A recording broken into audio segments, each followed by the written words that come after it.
Doctora. ¿Sí pueden ver todos la presentación? Sí, se ve bien. Sí, Sí, doctora. doctora. Sí, O doctora. si de repente no me escuchan o algo, me lo hacen saber, ¿sale? Porque aquí en la compu no los veo a ustedes, no sé por qué, pero nada más veo la presentación. Entonces, vamos a empezar con la definición del dolor.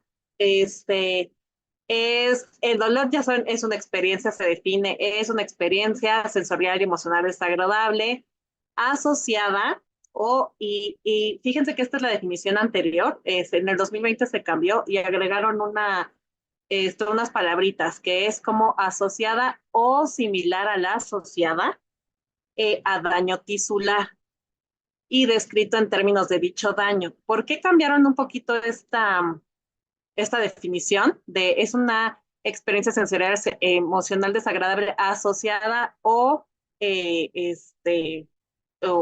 no asociada? Porque ahorita cuando vayamos a ver lo que es dolor neuropático, van a ver que no siempre hay lesiones tisulares. O sea, no siempre tenemos que cortarnos, no siempre que tenemos que tener inflamación para que tengamos dolor, ¿no? Inclusive, por ejemplo, los pacientes, ejemplo fibromialgia, ¿no? Que la vamos a ver, está dentro de su temario, son pacientes que no tienen lesiones, ¿no? Pero simplemente un cuadro depresivo me puede generar dolor. ¿Por qué? Porque hay neurotransmisores que trabajan, que nos ayudan para controlar el dolor y que son los mismos transmisores que nos ayudan para que mantengamos nuestra salud mental, ¿no? Que nos mantengamos, por así decirlo, felices, tranquilos. Entonces, si bajan esos neurotransmisores, vamos a tener dolor. Por eso es que cambiaron esa palabrita de asociada o similar a la asociada a daño tisular, ¿sale? Eh, Hay muchas definiciones, por ejemplo, estas son otras, pero la más común es esta que les dije de la IAS, que es la International Association of Study of Pain, que es una asociación internacional, acaba de ser su congreso, acaba de terminar la semana pasada, generalmente pues es en diferentes países, si algún día tienen una oportunidad de ir, en verdad yo creo que es el mejor congreso, así porque no solo son médicos, o sea, la verdad es que están genetistas, están hasta biólogos, ¿no? Donde te dicen, miren, en los ratoncitos hemos encontrado estos.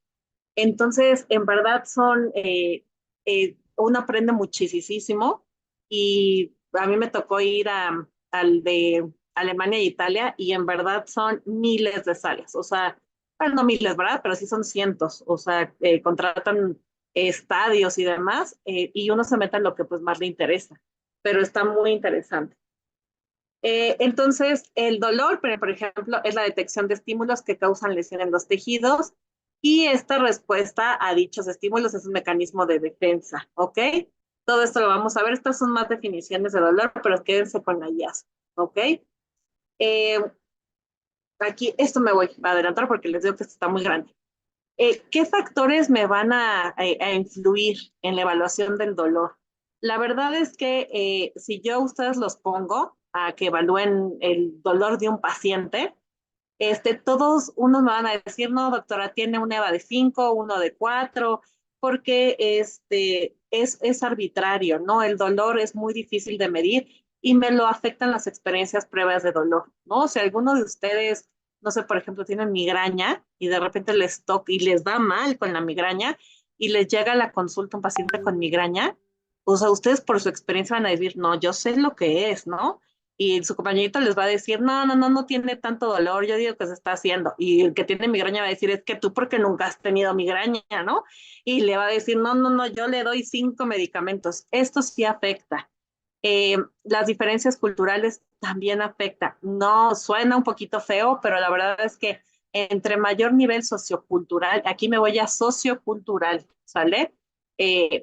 Para unir un poquito lo de diferencias culturales y nivel educacional más bajo, un nivel sociocultural más elevado van a presentar más dolor, ¿ok?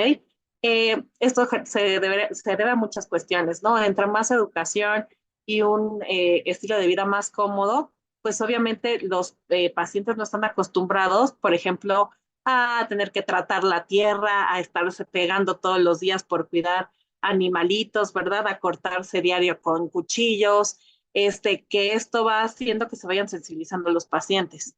Entonces, cualquier golpe que no estamos acostumbrados, pues obviamente no estamos preparados y hay más dolor.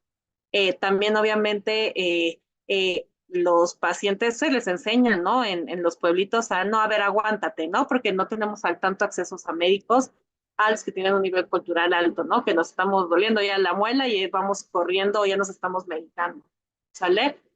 Diferencias en el género, sí, el género femenino tiene más neurotransmisores inhibitorios y tiene más receptores opioides que el género masculino. Digo, no justifico, ¿verdad? Que estén llorando ahí los hombres por cualquier cosita, no, tampoco es para tanto, pero sí tenemos esas diferencias, ¿no? En el género, de la mujer con el hombre.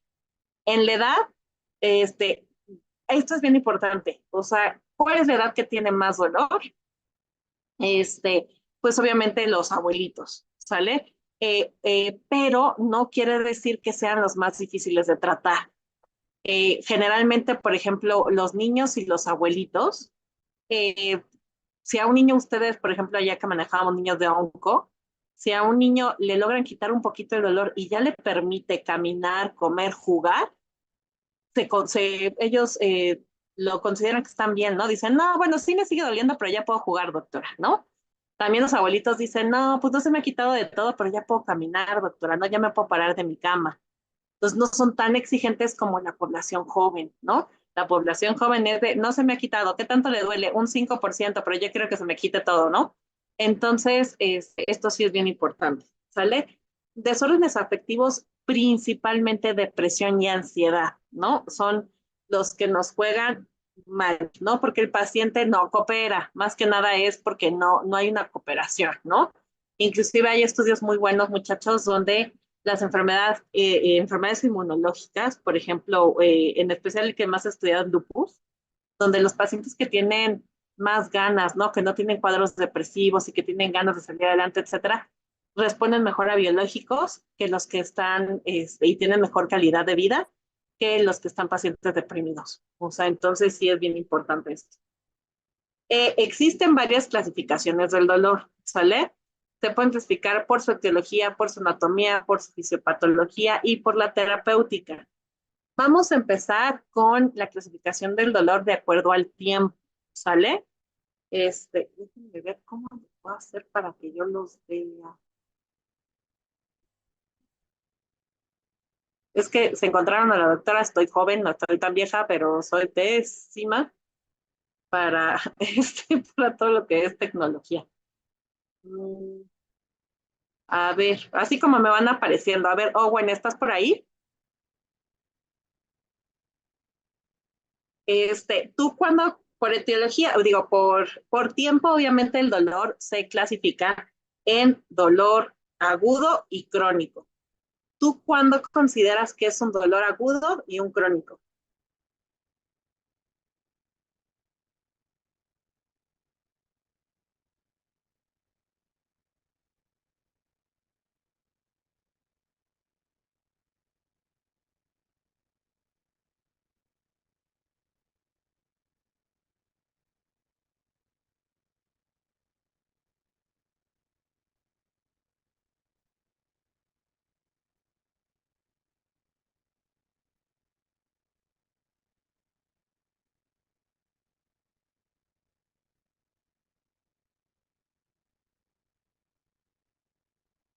Ok, entonces, bien, es bien importante porque van a encontrar muchos estudios donde unos dicen que el dolor agudo es aquel que dura hasta un mes y que el dolor crónico es aquel que dura 3 meses. Pero algo bien importante es que el dolor agudo es el dolor que aparece inmediatamente después de una lesión y que va a desaparecer cuando esa afección remite, ¿no? Por ejemplo, si a ustedes los operan, ¿no? Y les abren el abdomen de un apéndice, pues obviamente eso es dolor agudo. Eh, ¿Cuándo yo voy a decir que es agudo? Hasta que cicatrice esa lesión, hasta que se quite. En el momento en el que ya le cerró la piel y todo, que más o menos para lesiones osteomusculares ellos manejan un mes, pero no quiere decir que sea un mes para todos, ¿no? Por ejemplo, los niños que tienen gastrosquisis o enfalocele tienen abdomen agudo y lo tienen abierto 3 meses, ¿no? En lo que los plásticos están así como haciendo la pared con distensores, ¿no? Para que puedan lograr meter sus intestinos y cerrar. Entonces, eso siempre va a ser dolor agudo y pueden estar 3 meses con el abdomen abierto y es dolor agudo. ¿Por qué? Porque no se ha resuelto la lesión. Ah, pero ¿qué pasa cuando a ustedes ya los operaron o a esos niños ya me los operaron, ya les cerraron la pancita, ya cicatrizó, ¿no? Etcétera, y el paciente tiene dolor. Entonces ahí nosotros vamos a contar un mes. Ah, ya cerró la pancita, yo cuento un mes, pero de que se cerró la pancita, cuento un mes y si al mes sigue doliendo, entonces nosotros ya consideramos que es un dolor crónico, ¿sale?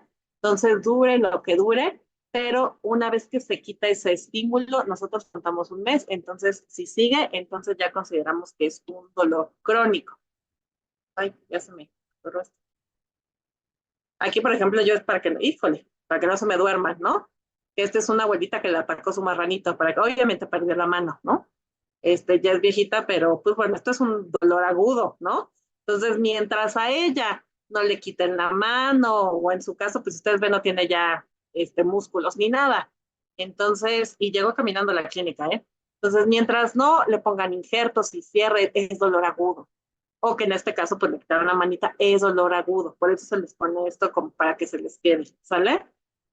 Y dolor crónico es el dolor que persiste al menos un mes más que la lesión causal. Ahorita, por eso es lo que les digo. Por ejemplo, a esta señora le cortan la manita, ya cicatrizó el muñón, todo.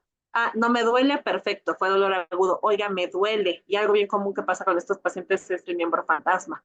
Ah, entonces no sabes que esto ya es un dolor crónico porque usted lo operaron hace un mes, ya cerró el muñón y todo y sigue con dolor, entonces ya es dolor crónico. Aunque pues siempre que pensamos en dolor crónico pensamos más en esto, ¿no? En pacientes que tienen problemas reumatológicos como artritis, los abuelitos con desgastes de cadera, cosas así, ¿no? Que bueno, la verdad es que son bien molestos. Y hay algunos autores que marcan una opción como de subagudo, pero la verdad es que ya no se está ocupando. Y lo marcaban más aquí como dolores subagudos para ese tipo de pacientes, como les comenté, que tenían artritis y que de repente se exacerba un poquito, ¿no? Su dolor, les llamaban subagudo. Ahorita ya hay algunos autores que los marcan como crónico agudizado, ¿no? Los que tienen así enfermedades, dolor crónico constante y que de repente tienen episodios, pues bueno, no los marcan así. La fisiología esta es muy, muy básica, muchachos. Obviamente, para que acuérdense, si ustedes ven todo esto, pues obviamente son las respuestas que nosotros vemos en nuestros pacientes que tienen dolor. En el aparato respiratorio, ¿qué puede hacer? Pues hay disminución de la capacidad vital. La capacidad vital es cuando nosotros realizamos cuando respiramos, es toda la capacidad que tiene el pulmón de inflarse, ¿no? O sea, que más o menos son 3,000 mililitros. Y la ventilación alveolar sale por minuto. En conclusión, yo sé que ustedes no han visto ventilación mecánica ni nada, pero ¿qué quiere decir? Que los pacientes que tienen dolor no pueden, y más si es dolor de tórax o de abdomen, pues no van a respirar profundo, ¿sale? Y entonces, si no respiran profundo, no hacen el adecuado intercambio, hacen atelectasias, y esto es un factor para que me generen neumonías. A nivel inmunológico, los pacientes que tienen dolor crónico se abate su sistema inmunológico. Por eso es que un paciente que está triste o que tiene dolor crónico, en especial los abuelitos, es bien común que ustedes vean a los abuelitos que les da herpes. O sea, es que a mi abuelito le dio herpes. Y siempre hay que decir, bueno, pues es que hay que checar que no tenga un cáncer el abuelito, etcétera, como en cualquier persona lo vamos a ver cuando veamos herpes. Pero cualquier paciente con dolor crónico, pues obviamente se abate el sistema inmune y esto también genera neumonías o infecciones oportunistas. Si es un dolor agudo, por ejemplo, vamos a tener aumento a nivel cardiovascular de la frecuencia cardíaca, la presión arterial, el gasto cardíaco y me puede generar una insuficiencia cardíaca, ¿sale? En especial el dolor agudo. Si es un dolor agudo, nunca, y más si es un dolor agudo y es un abuelito, ¿no? Con insuficiencia cardíaca, pues agua pasa por mi casa. Y más si se metió ketorolaco en lo que ustedes lo atendían, pues con más razón me llega insuficiencia cardíaca. A nivel neuroendocrino del estrés, hay aumento del cortisol, de la CTH, de catecolaminas, que son las que me ocasionan que suban esto, ¿no? Acuérdense, la frecuencia cardíaca, presión del gasto, por ejemplo, la adrenalina, ¿no? Noradrenalina que nosotros secretamos. Hay aumento de insulina y de hormona antidiurética, ¿ok? Entonces, pues hay retención, vean, si nosotros secretamos hormona antidiurética, hay retención de sodio, de agua, y se me complica la insuficiencia cardíaca. Entonces, cuidado con los que tienen pacientes de insuficiencia cardíaca y que no me controlen bien el dolor. Y esto es bien importante porque cuando ustedes han tenido muchísimo dolor, o sea, ¿quién va al baño? Si tienen un dolor de cabeza macabro, como yo ayer, que me puse bien mal, acá acabé en el hospital, pues no, hombre, si tienen migraña o tienen un dolor severísimo, pues ni les dan ganas de orinar. Ya cuando de repente ya medio se sienten bien, ya ahí vamos al baño, ¿no? Ay, no he orinado en todo el día. Pues esto es cuestión de esta hormona.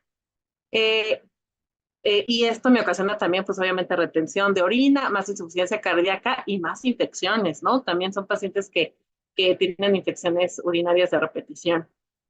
También a nivel gastrointestinal disminuye la motilidad intestinal, entonces hay mucha estreñimiento y si lo juntan, me quedamos mucho opioides para controlar el dolor, pues bueno, esto es algo importante. Musculoesquelético, hay mucho espasmo muscular, principalmente por la inmovilidad, ¿no? Y que les genera más dolor. Hay angustia, hay depresión, hay ansiedad, o sea, y yo honestamente, muchachos, por ejemplo, yo tengo algo que se llama espondilitis anquilosante y es feo, ¿no? A mí me lo diagnosticaron desde que pues, era joven, de hecho empecé desde niña, que me tocó, imagínense, mi papá es gastro y me tocó un CUS y una colitis, así empecé, hasta que pues desencadenó otra enfermedad que es común, van de la mano el CUS y con la espondilitis anquilosante, que les digo que ayer me puse mal, por tanto estrés, ¿no? Del hospital, que se me activó. Y la verdad es que, y más cuando nosotros debutamos tan joven, les digo, yo debuté de niña, o sea, con problemas inmunológicos, eh, llega, o sea, aunque yo tengo ya que es 40 años, y yo empecé, prácticamente yo debuté como a los 7 años, entonces, dice que aprendemos, decimos, pues bueno, ya me tocó esto, aprendemos como a vivir con ello, a aceptarlo, pero de repente, pues nos agarra el coraje, ¿no? De por qué nos toca esto y cursamos con estos periodos de depresión, ¿no? En especial, por ejemplo, cuando tenemos las recaídas, y es algo que con los que tenemos que estar lidiando, ¿no? Y es algo bien importante, muchachos, porque yo soy algóloga, soy paliativista también, hice también algología intervencionista, obviamente soy anestesióloga, pero es algo bien importante porque pacientes de este tipo, hoy a hoy, México está metiendo mucho lo que es paliativo. Antes, los únicos que hacían paliativos eran los algólogos, pero ahorita con la entrada de paliativos a México, que honestamente lo están manejando mal, porque este tipo de pacientes, ¿no? O sea, que tienen muchísimo dolor, llegan los paliativistas y de repente no les pueden controlar el dolor y los sedan, ¿no? Y ya sedación paliativa y los matan. Cuando sí deberíamos de trabajar, que ese es uno de los problemas que yo tuve en la raza. Yo fundé el servicio de dolor en la raza hace 10 años, y tuvimos ahorita un problema con los paliativistas, que son médicos generales y que hacen paliativos, porque les decimos, oye, es que hay más opciones. O sea, si tú no puedes controlar un dolor de un paciente, no tienes que sedar, porque aparte, pues ni sedar sabe, ¿no? O sea, los expertos son los anestesiólogos. Pide ayuda de algología. Hay muchos pacientes, no todo es sedar, porque ellos les enseñan, no controlas el dolor, seda, ¿no? Y están haciendo eutanasia. En México se hace mucha eutanasia y es algo que se tiene que decir. Entonces, por ejemplo, todo este tipo de pacientes que ustedes ven así en esta diapositiva, imagínense yo, ¿no? Ayer que tuve una exacerbación, voy con un paliativista y me mata, pues no, o sea, cuando hay opciones, ¿no? Hay uso de medicamentos, hay bombas, a mí, por ejemplo, ayer me infiltraron, me pusieron toxina botulínica, me aumentaron mi biológico y punto, ¿no? Aquí estoy dándoles clases. Por eso es bien importante y se los voy a estar remarcando. Una clínica de dolor tienen que estar los algólogos y los paliativistas juntos, que era lo que nosotros estábamos formando, ¿no? Nosotros ya una vez que controlábamos el dolor y que el paciente estaba súper bien controlado y era paliativo, se lo mandábamos a los paliativistas. mira, ya está controlado así, nada más llévale el seguimiento, quítale la náusea, el vómito, que se la lleve padre. Pero si los pacientes estaban descontrolados, le decimos, no, nos los regresas, ¿no? Ahí vamos y les ponemos bombas o algo y te los regresamos. Eso es algo que falta en México. Ya ahorita, en especial, yo creo que por eso también tuve problemas, porque soy brutalmente honesta. Ya hay muchos que cuando no pasan el examen de residencia se van a medicina estética o se van a paliativos. Y está ocasionando esto, que a veces, por ejemplo, los de medicina estética se ponen como si fueran cirujanos plásticos y andan operando, y los paliativistas se ponen como si fueran algólogos y andan bloqueando y haciendo cosas. Entonces, sí es bien importante frenar esto y que las clínicas estén trabajando en equipo. Sí, paliativo sí es muy importante, pero también de la mano de un algólogo para evitar estas cuestiones, ¿sale? Y algo bien importante son los traumas. ¿Cuántos de ustedes han visto el típico abuelito que operan de la cadera? Y ya es que mi abuelita iba muy bien, lo operaron de la cadera y le dio una tromboembolia pulmonar y se murió. Aquí también hay dos cuestiones bien importantes. En México no tenemos una cultura para iniciar a los pacientes de anticoagular, ¿no?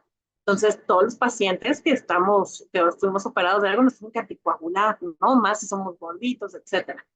¿En qué nos ha salvado? Que cuando vemos la clase de AINES van a ver que sobreocupamos el ketorolaco en México, ¿no? Ketorolaco, como es un AINE inventado por mexicanos, entonces ocupamos muchísimo ketorolaco. Y entonces el ketorolaco inhibe la adhesión plaquetaria y por eso pues, nos hemos salvado, ¿no? Diosito cuida a sus animalitos.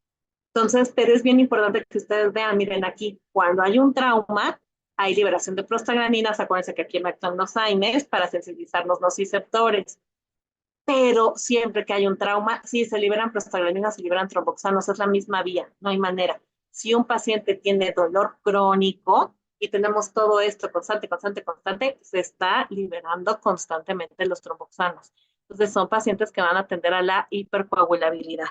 Y más que ocupamos mucho los COX-2 en estos pacientes que ocasionan más coágulos, entonces tenemos que cuidar que los pacientes no nos hagan trombosis, los que tienen dolor crónico, ¿sale? ¿Hasta aquí alguna duda? No, Yo todo tengo, bien. yo tengo dos, doctora. Sí, dime. La primera es, ¿cómo se llega a un shock neurogénico en este caso?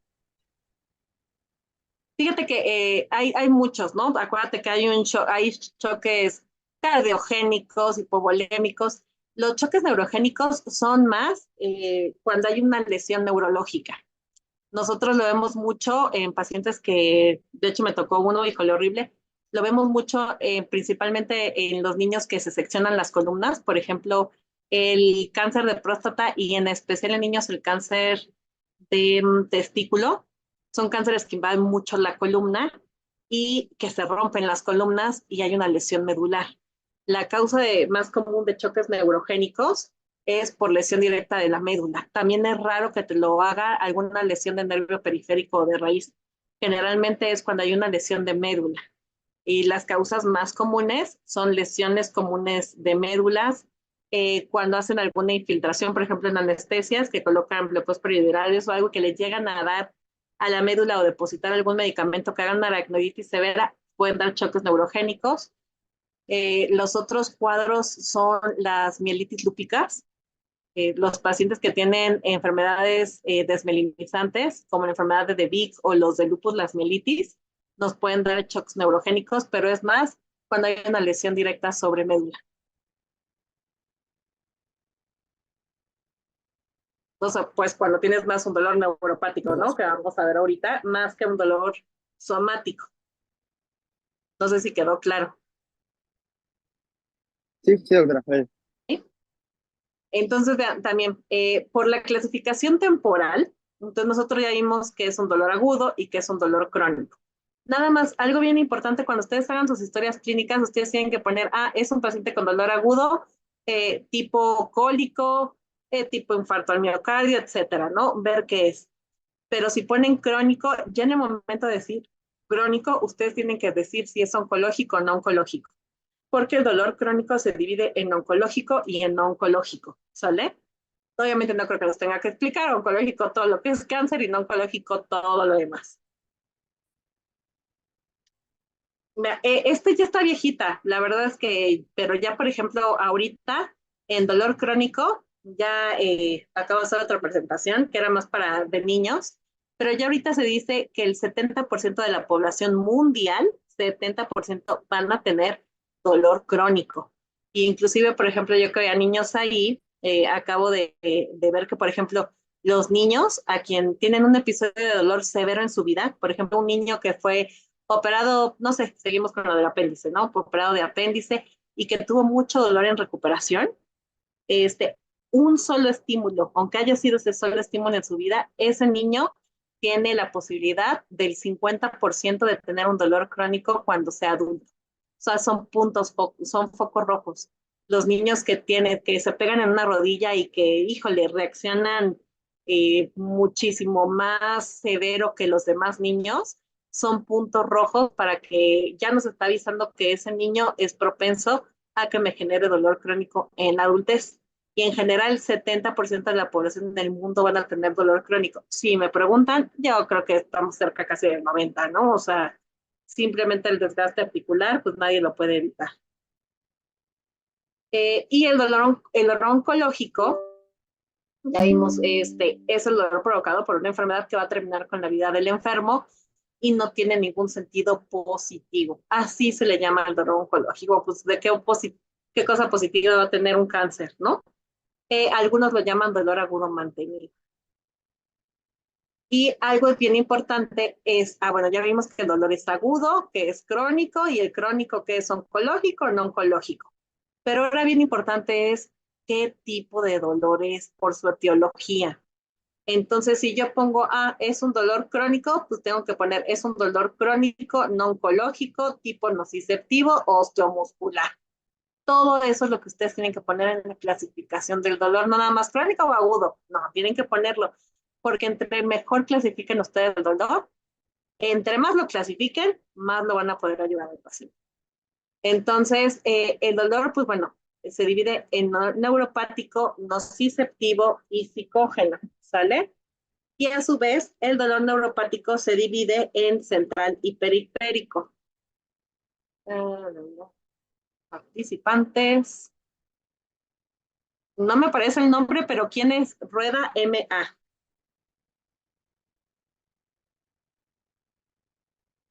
Es mi Doctora. compañero. Ah, perdón. Sí, no te preocupes. Este, dime un ejemplo de un dolor neuropático central y uno periférico. Podría ser, por ejemplo, el central, bueno, probablemente un tumor y periférico, probablemente como por Guillain-Barré. Exactamente. El dolor central puede ser ocasionado por un tumor cerebral, por infartos talámicos, por enfermedades desmelinizantes, este, esclerosis múltiple es muy común. Y el dolor neuropático es la afectación del sistema nervioso periférico, obviamente, ¿no? Uno es central, otro es periférico, pues más lesiones periféricas, ¿no? Una radiculopatía, una neuropatía diabética, ¿ok? Perfecto. Y obviamente, el dolor nociceptivo es bueno, y no les dije, el dolor neuropático, ahorita te traigo las clasificaciones más adelante, el dolor neuropático es resultado de la afectación del sistema, se me fue, el sistema nervioso central o periférico, ya sea una afectación o una enfermedad del sistema nervioso. Y el dolor nociceptivo es el secundario de la activación de los nociceptores. Los nociceptores, si se acuerdan, tenemos muchos receptores periféricos de Pacini, de Ruffini, pero se encuentran ahí los nociceptores, que son los receptores específicos para transmitir el dolor, ¿ok? Entonces, el dolor nociceptivo es el que se causa por la activación de los nociceptores y puede ser osteomuscular o visceral, ¿sale? También está el dolor psicógeno, que es el dolor para el cual no hay ninguna base científica para que el paciente tenga dolor, pero pues tiene dolor, pero que se acompaña de algún cuadro depresivo, ¿no? Nosotros estamos checando que el paciente tiene algo en algún comportamiento y que se está generando dolor, por ejemplo, la fibromialgia, ¿no? que el paciente prácticamente no tiene nada más que dolor, ¿no? Principalmente muscular. Vamos a hablar mucho de la fibromialgia porque también lo están súper mega ocupando y mal. Y aquí veo que no está actualizado, me falta desde hace 5 años, o casi 5 años, aumentaron otro cuadrito que es dolor nociplástico. Entonces ya el dolor se divide en neuropático, nociceptivo, psicógeno y nociplástico. El dolor nociplástico lo ponen ellos como un dolor que surge de una función alterada de las vías sensoriales relacionadas con el dolor en la periferia y en el sistema nervioso central, causando una sensibilidad aumentada, ¿ok? Entonces, técnicamente, honestamente, muchachos, el dolor nociplástico, si lo checamos, cae un poquito en lo que es un dolor neuropático, ¿no? Pero bueno, ya saben que nos queremos hacer la vida de cuadritos. Entonces sale el dolor nociplástico para aquellos pacientes que no tienen una lesión neuropática, sino como un mal funcionamiento, que en sí pues, sería un neuropático, pero donde ponen que simplemente funcionan mal sus vías del dolor, ¿no? O sea, tienen las vías sensoriales están funcionando de una manera inadecuada y hay una sensibilidad muy aumentada. A eso se le llama dolor nociplástico, ¿no? Que para su servidora es neuropático, ¿no? Pero porque aparte lo vamos a ver, ahí Dios, ¿qué dice aquí? En su definición, que vean, el dolor neuropático son sensaciones aberrantes o anormales del dolor que son el resultado de enfermedades o alteraciones del sistema nervioso central o periférico. En la nueva definición ponen o de un mal funcionamiento, ponen que el resultado de enfermedad o un mal funcionamiento. Técnicamente un dolor nociplástico es un mal funcionamiento del dolor neuropático, pero bueno, sacaron esta definición de dolor nociplástico aparte, ¿no? El dolor nociceptivo, ya les dije, es el resultado de la estimulación de receptores sensitivos específicos localizados en los tejidos. O sea, es el resultado de la activación de los nociceptores, que son los receptores específicos de dolor. ¿Ok? Ya vimos el psicógeno, que no hay bases para tener una enfermedad, pero pues sí hay un componente psicológico, y el nociplástico. ¿Ok? Esos son los tipos de dolor. Las diferencias entre un dolor neuropático y nociceptivo, ¿sale? Generalmente el dolor nociceptivo aparece inmediato. Cuando hay una lesión en los nociceptores, aparece inmediato y se va a quitar cuando remite la lesión. Si ustedes ven, se alcanzan a ver las flechitas, ¿verdad? Pero puede ser descrito en forma variada. ¿Por qué? Porque el nociceptivo ya vimos que se divide en osteomuscular o visceral. Entonces, son tejidos diferentes, ¿no? Mientras un visceral van a decir que es un dolor tipo cólico y me va a responder a butildiosina y a clonicinato y a metamizol, el dolor osteomuscular, pues que le va a servir la butildiosina, el metamizol y la clonicatolicina, ¿no? Entonces, por eso es bien importante que ustedes lo diferencien. Aparece al instante y desaparece cuando se quita la lesión. Si ustedes se cortan, ya cicatrizó, ya ni se acuerdan. Responde a AINES, a opioides. Los esteroides se ocupan en los dos, la verdad. Pero vean, no se alivia con antidepresivos tricíclicos anticonvulsivos para nada, ¿no? O sea, no va a meter una carbamazepina a un dolor de rodilla, ¿no? Al menos que te haya lastimado los nervios ahí geniculares de la rodilla. Pero el dolor neuropático, vean, es un dolor que aparece generalmente después. Obviamente, si entran en una cirugía y se llevan el ciático, pues obviamente inmediatamente de que el paciente despierta, pues va a tener la lesión, ¿no? O si quemaron un nervio, pues, o pusieron una anestesia en el nervio, pues obviamente ya si es algo muy cruento, pues sí. Pero si no es una lesión tan severa, generalmente aparece semanas después. Es un dolor que el paciente lo va a definir como quemante, urente, paroxístico, descarga eléctrica, piquetes, adormecimiento, porque hay síntomas negativos y positivos. Los positivos son todos estos, quemantes, urentes, picores, etcétera. Y los negativos generalmente son hiporreflexia y hipoestesia, ¿no? Que no sienten. Y falta de fuerza. Eh, Puede ir acompañado de alodinia. Acuérdense que la alodinia es el sentir exageradamente dolor ante estímulos que no son dolorosos. Esto no va a pasar con el nociceptivo, al menos que dejen un dolor nociceptivo mucho tiempo, ¿no? Que no lo pelen y pues ya obviamente el paciente consume todo lo que tiene para controlar su dolor, entonces si ya me podría aparecer un dolor neuropático, lo vamos a ver en la fisiología. El dolor neuropático no responde a AINES ni opioides, ¿no? Y responde a tratamiento con antidepresivos tricíclicos y anticonvulsivos, ¿ok? Son las definiciones. Ah, miren, aquí ya. El dolor psicógeno, pues ya les dije, no hay bases físicas. Y esto ya lo vimos. Algo bien importante, muchachos. ¿Pueden tener los pacientes varios tipos de dolor? Sí. Inclusive, cuando un paciente tiene dolor nociceptivo y neuropático, se llama dolor mixto. Eh, ¿Qué pacientes creen que tengan dolor mixto? A ver, seguimos con Alessandra González. A lo mejor un paciente diabético.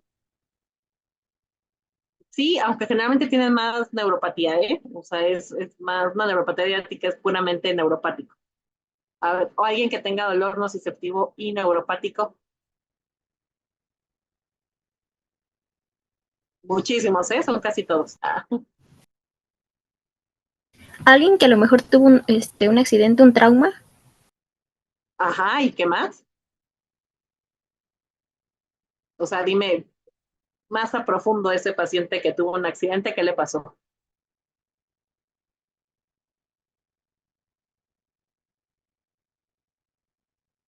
Les voy a ayudar. A ver, ese paciente que tuvo un accidente, imaginen que es un paciente que le chocaron, ¿no? O lo atropellaron. Pues a lo mejor a ese paciente le pegaron en la columna, tuvo una hernia discal, y entonces es un paciente que le duele horrible la columna y que tiene radiculopatía porque el golpe le rompió el disco, le duele la columna y la hernia le está comprimiendo las raíces lumbares, ¿no? Entonces va a tener dolor en la columna y va a tener descargas eléctricas a las piernitas. Pero algo bien común, muchachos, es Ay, me fui. Ya. Algo bien común es los pacientes con cáncer. Por ejemplo, el paciente con cáncer va a tener dolor nociceptivo y neuropático. Puede ser, no sé, un cáncer de próstata, por ejemplo. Les duele muchísimo la columna, porque el cáncer de próstata generalmente se diagnostica cuando hay metástasis a columna, que es el primer sitio que da metástasis. Así es como se diagnostican los cánceres de próstata, ¿no? También, por ejemplo, el cáncer cervicuterino. Pero fíjense, les voy a poner un ejemplo, es bien chistoso. Porque ustedes tienen que decir, mi paciente tiene dolor mixto, pero me tienen que decir cuál es el que predomina. Porque, por ejemplo, vamos a ir hombres contra mujeres. Hombres, un cáncer de próstata, lo que les duele muchísimo es la columna, porque se va columna de próstata, así los diagnostican.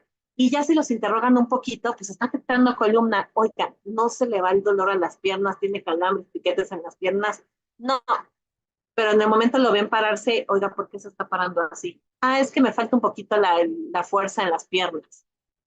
Entonces ya vimos que hay síntomas negativos y positivos en el dolor neuropático, ¿no? Entonces sí tiene dolor neuropático, pero está el que está predisponiendo es el nociceptivo. Entonces, espérate, yo ya sé que a mi paciente le tengo que dar algo neuropático, a lo mejor no tan cargado, ¿no? A lo mejor una gabapentina, dosis bajita en la noche, que sirve que le hace para dormir, y a lo mejor le tengo que meter una morfina, un parche de buprenorfina acá, por ejemplo, muy diferente a un cáncer cervicuterino, donde el cáncer invade un poquito más abajo, invade raíces sacras. Entonces, si ustedes le preguntan a la paciente, sí, tienen un dolor nociceptivo y neuropático, pero en el cáncer cervicuterino los pacientes en verdad gritan y les dicen, es que me arde la vulva, la vagina, siento piquete, se quieren matar. Siento que me encajan cuchillos en la vagina, no pueden ni orinar, piden que se les ponga una sonda para no tener que orinar porque cada vez que orinan sienten que se queman, porque el cáncer invade las raíces sacras. Y por otra parte, pues sí me duele la columna, doctora, sí me duele el vientre, ¿no? Tienen un dolor nociceptivo visceral, pero predomina más el neuropático. Entonces, ¿en qué me voy? Pues sí le voy a mandar algo leve, ¿no? Para nociceptivo, a lo mejor una morfina, un tramadol, y le voy a meter de todo, anticonvulsivos, antidepresivos, neuromoduladores de todos para acá. Entonces, los dos tienen dolor mixto, pero es importante que ustedes pregunten cuál es el que predomina para ver hacia dónde va su línea farmacológica, ¿sale? Y ahora nos vamos a la clasificación por intensidad. Está muy fácil, leve, moderada y severa. Y generalmente nosotros los clasificamos de acuerdo a un puntaje. El puntaje por el cual clasificamos a estos dolores es por la escala verbal análoga que se eleva y por la escala verbal numérica, ¿no? Que casi nadie hace EVA. Y en todas sus historias clínicas yo les puedo apostar que ustedes han puesto EVA de cuando pues no lo hacemos, lo que hacemos es escala verbal numérica. Ustedes van a la cama del paciente y le preguntan, señor, del 0 al 10, 0 es nada de dolor, 10 es el dolor más fuerte que haya tenido en su vida. ¿Qué tanto le duele? Voy a buscar, según yo tenía una clase de escalas. ¿Qué tanto le duele? Entonces, nadie va con su reglita, con una sola línea, sin números, y le dice, a ver, tácheme con una plumita donde le duele. O sea, nadie hace eso. Es la que tiene más sensibilidad de especificidad, sí, pero pues por practicidad nosotros les preguntamos del 0 a 10, señor, ¿no? Pero más o menos en estas dos escalas, si el paciente le refiere de un 1 a un 4, lo consideramos dolor leve, del 5 al 7 moderado y del 8 al 10 severo, ¿ok? Y, ay, ok. Y esto es también bien importante, muchachos, para nosotros escoger qué tipo de fármacos vamos a usar, ya luego lo van a entender mejor. Pero si ustedes llega un paciente con un dolor severo del 8 al 10, olvídense de su escalita de la OMS, la pirámide de la OMS, que ya nadie lo ocupa, ¿verdad? Es una pirámide que ustedes la conocen, que dice que se empieza con AINES, luego AINE con adyuvante, luego opioide débil, luego opioide potente, o ya no se ocupa, ¿no? Porque imagínense, le llega un paciente quemado con aquí, y ustedes van a decirle, vamos a empezarle por AINE, que por además están proscritos, ¿no? Pero vamos a darle con su AINE y su paracetamol a ver si se le quita. Pues no, o sea, obviamente no, aquí lo intubamos, lo drogamos, lo medicamos hasta que se sienta bien y ya luego vemos si despierta, ¿no? Entonces, pues obviamente ya está en desuso. Además, esa escala de la OMS fue hecha más para dolor crónico, ¿no? Y bueno, aquí ya es algo que ya les había mencionado, que el dolor es subjetivo, ¿ok?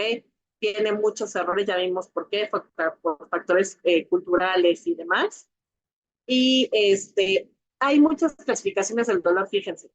Ya vimos que el dolor es subjetivo, está afectado por factores psicoconductuales, bueno, psicofísicos, ¿no? Y psicoconductuales.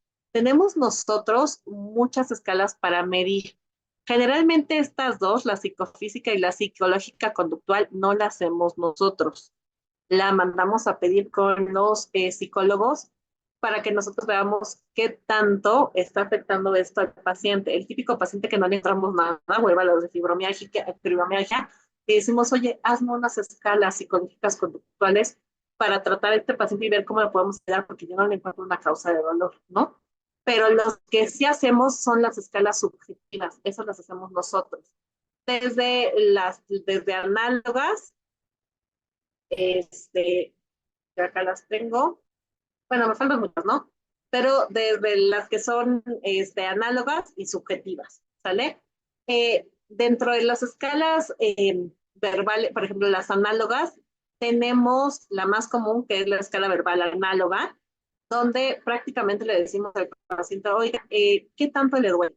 Y aquí hay muchas escalas verbales análogas, ¿ok? La más común es la escala verbal numérica, la que nosotros ocupamos, oiga, del 0 al 10, ¿qué tanto le duele? Esa es la escala verbal numérica.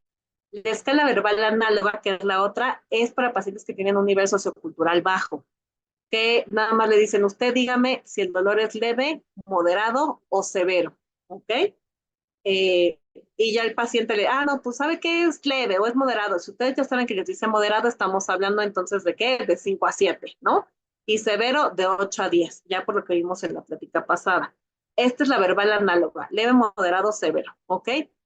Hay algunas otras escalas, modificaciones de la análoga, donde es que el paciente nada más sabe contar del 1 al 5. Bueno, entonces 0 no hay dolor, 1 dolor leve, o el paciente, ¿no? Que no es que me duele muy, muy, muy, muy intenso. Entonces, son para pacientes que no les pueden decir un número. Entonces, nada más dígame si es leve, moderado, severo. Esta es la análoga.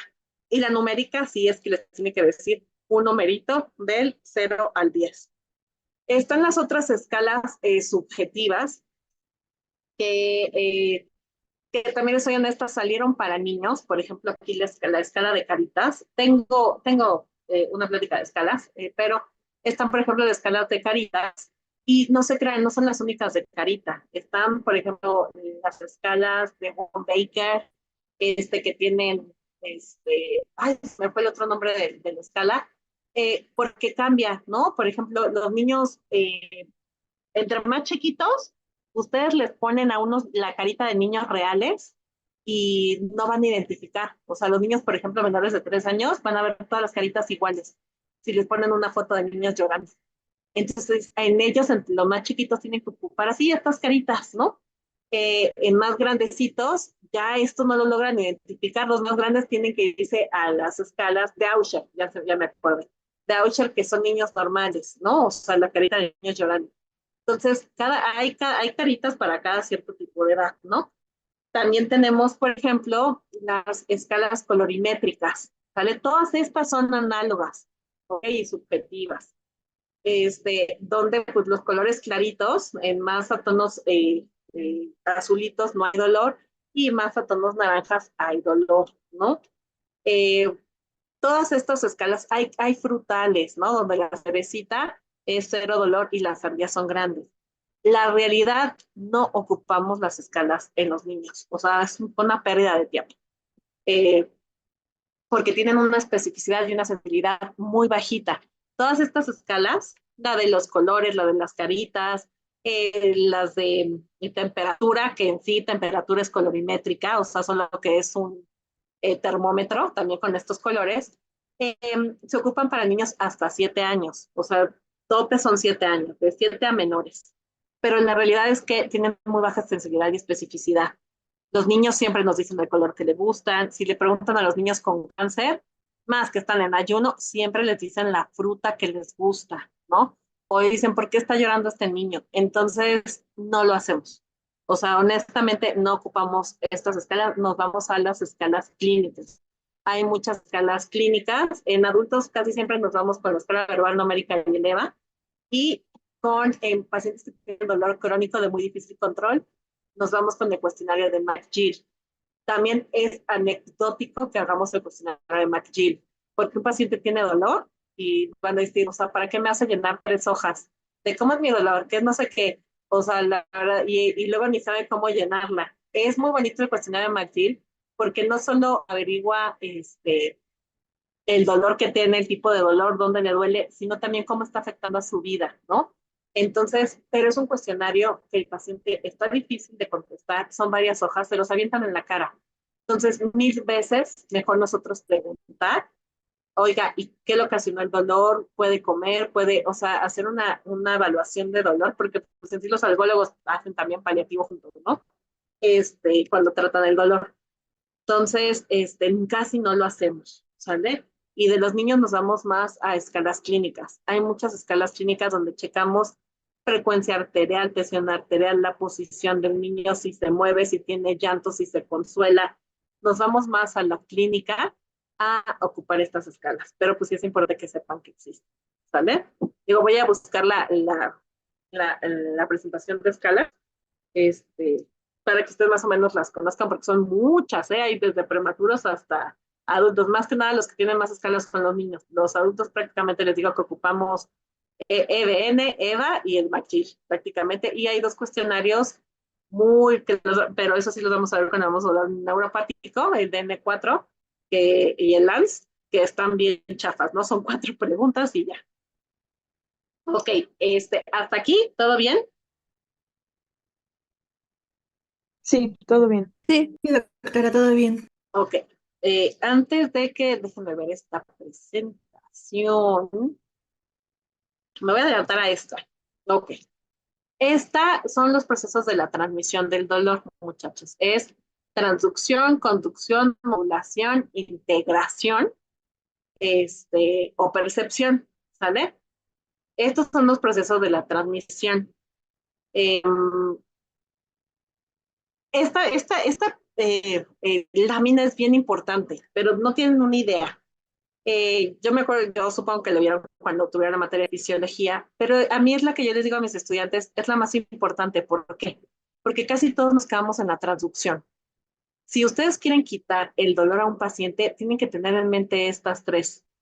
Entre más de estas tres abarquen con diversos fármacos, el paciente va a tener menos efectos colaterales y van a lograr controlar el dolor.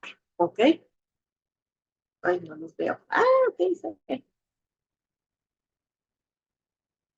Ah, acá, pero hice todo este caos para ver quién le tocaba. No sé cómo ponerlos de ladito. Pero bueno, a ver. ¿Con quién me quedé? Creo que con Nubia, ¿verdad? Nubia Cecilia, ¿andas por ahí? Aquí estoy. Nubia, dime. Ay, Dios, no le hallo esta computadora. Ok, dime qué es la transducción. Ay, perdón, es que se cortó. ¿Me puede volver a repetir? Sí, dime qué es transducción. Pues bueno, según lo que hice, era la primera parte de las vías del dolor en donde se recibía el dolor para poder hacer todo este cambio de estímulos a través de las neuronas de primer orden. Ok, más o menos. ¿Y qué medicamentos o qué grupo de fármacos actúan en la transducción? Bueno, ya que esto puede ocurrir, bueno, por ejemplo, en los tejidos, podría ser, por ejemplo, un AINES, algo local, no tanto algo que sea, por ejemplo, a nivel del sistema nervioso central, sino algo como más local, en donde esté ocurriendo como el problema original. Ok, entonces miren, nosotros así, si nosotros ponemos una línea a la mitad de esta presentación, tenemos transducción y conducción del lado izquierdo e integración y modulación del lado derecho. Pues prácticamente esta diapositiva hacia su izquierda es lo que es sensibilización periférica y hacia su derecha es lo que es sensibilización central, ¿sale? Entonces, transducción es la conversión de un estímulo mecánico a uno químico y eléctrico. ¿Ok? Entonces, ustedes se dan un golpe, ese golpe me activó nociceptores, Pacini, Curfine, pero principalmente nociceptores, y hubo un cambio ahí bioquímico, ¿no? Y liberamos sustancias inflamatorias y activa, y hay un cambio eléctrico. Todo eso pasa en la transducción y está correcta su compañera. Si hay un golpe y hay una liberación de inflamación, que es lo que me activa a la conducción, que vamos a ver la conducción, entonces los AINES es algo que me actúa aquí en la transducción. También los antihistamínicos me actúan aquí, los esteroides me activan en todos lados. Son fármacos que me actúan acá. Por eso es bien importante, yo no entiendo esta cuestión de que hay pacientes que, bueno, que van a ver que está mal y está prohibido, que ustedes combinen dos años, o sea, y los cirujanos lo siguen haciendo. Yo siempre vengo ketorolaco, metamizol, diclofenaco, metamizol, y no se le quitó y le agregué clonidinato de lisina, doctor, y pues, perfecto, ¿no? El dolor no se le quitó, pero ¿qué tal la falla hepática y renal, no? Entonces, esto es bien importante. Si ya le metieron un AINE, ya aquí ya actuó, ya no le metan un segundo AINE, váyanse a la conducción, modulación o la integración, ¿sale? Entonces, ya pasa, todo esto pasa lo que es la conducción, que es el paso del estímulo hacia lo que es el ganglio dorsal de la raíz y la posterior de la mente, ¿sale? Esto es la conducción. La modulación es disminuir la entrada del estímulo nociceptivo hacia el sistema nervioso central. Porque imagínense, si los golpes nos entraran directo, pues nos morimos, ¿no? Entonces, todos los golpes y todo lo que nosotros nos hacemos, aquí en la modulación no pasa toda la sensibilidad. Aquí en la modulación entran todo lo que son los sistemas inhibitorios para intentar modular el dolor y que no se perciba el dolor pues al 100%, si no, no seríamos funcionales, ¿no? Se pegarían en una rodilla y ahí se quedarían tirados todo el día. Y la integración es el carácter o la percepción que nosotros le damos a ese dolor, ¿no? Ya es lo que nosotros estamos integrando. Entonces, vamos. ¿Quién sigue? Catherine, Damián, Santiago. Sí, aquí estoy, doctora. ¿Qué fármacos me actúan en la conducción?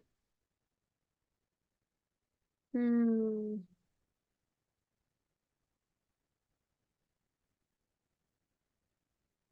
¿Podrían ser los AINES? No, No, ya vimos que es en la los transducción. antiarrítmicos. ¿Podrían ser? Los antiarrítmicos, no. Ah, A ver, que te ayude Daniel la- Bermejo. ¿Puede ser la lidocaína, doctora? Exactamente. Los anestésicos locales. Ajá, ¿Sale? justo. Entonces, si nosotros tenemos una conducción, los anestésicos locales lo único que hacen, bueno, sí hay estudios, también intravenosos, con mucho cuidado que lo vamos a ver, pero los anestésicos locales lo único que hacen es interrumpir la conducción, ¿no? Entonces, en el momento en el que ya se eliminan, pues ya regresa la sensibilidad a los pacientes. Vale, entonces, prácticamente los anestésicos locales actúan en la conducción. Y en la modulación, Daniel Bermejo, ¿qué familias de fármacos actúan? Bueno, en la modulación, pues como ya estamos en la conducción sináptica y demás, pues yo creo que ya como antidepresivos tricíclicos podría ser. En la modulación, ¿qué más? Corticosteroides. Ajá, ¿qué más? Mm, no lo sé. Pues todo cualquier fármaco que llegue pues hacer su acción en la sinapsis y demás.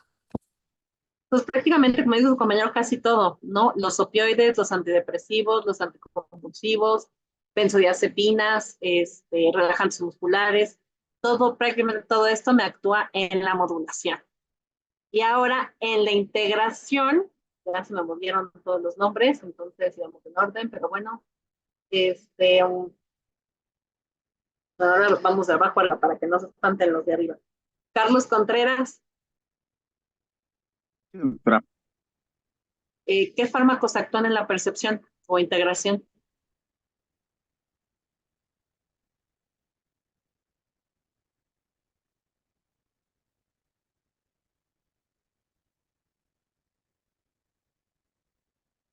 Uy,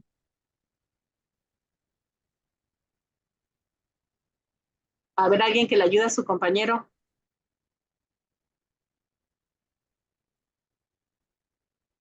También podrían ¿Cuáles? ser los antidepresivos tricíclicos e inhibidores de la recaptura de serotonina. No, no, ahí te actúan más en la modulación. En el caso de dolor, modulación. ¿Podrían ser los opiáceos? No, puede ser. ¿como cuál?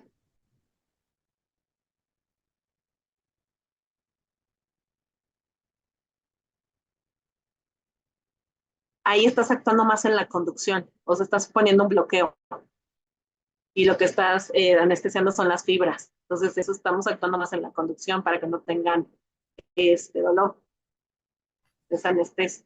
Pero a ver, percepción o integración, ¿a qué les suena? Es como está percibiendo el dolor. Si yo no quiero que el paciente perciba dolor, ¿qué hago? Ejemplo, regresamos al quemado. Entonces, en un quemado no van a decir, ahí va su AINE. O sea, ¿qué es lo primero en un gran quemado? No, no, nada más que se quema la mano. En un gran quemado, imagínense un paciente que tiene un 80%, bueno, no me voy más, un 70, un 70% de la superficie corporal quemada. Doctora, ¿podría ser sedación? Sedación. Exactamente, son todo lo que son los sedantes, ¿no?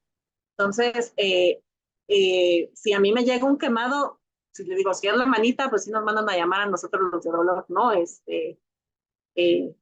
Oiga, tenemos un quemado, ¿qué hacemos? Y pues ya le metemos su perfusión de lidocaína, ketamina, etcétera. Pero si viene un gran quemado, pues, toda la superficie se nos va a morir, ¿no? O sea, hay que tener piedad, somos seres humanos, va y rápido.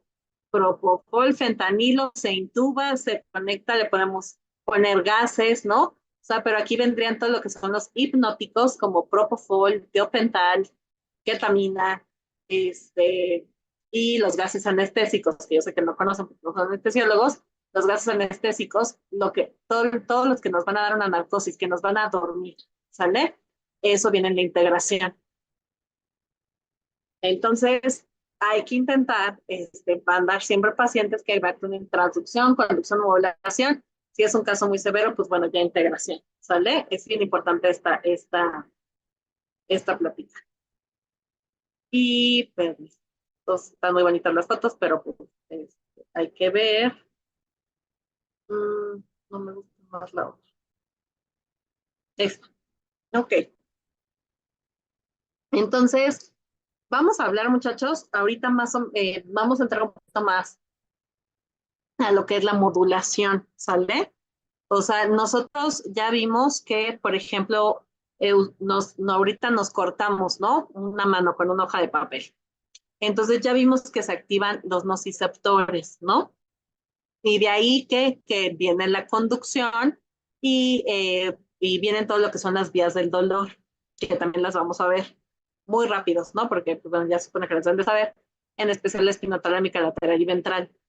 Entonces, ese estímulo pasa por el ganglio de la raíz dorsal y llega hacia el asta posterior de la médula, ¿ok? ¿Dónde viene la modulación?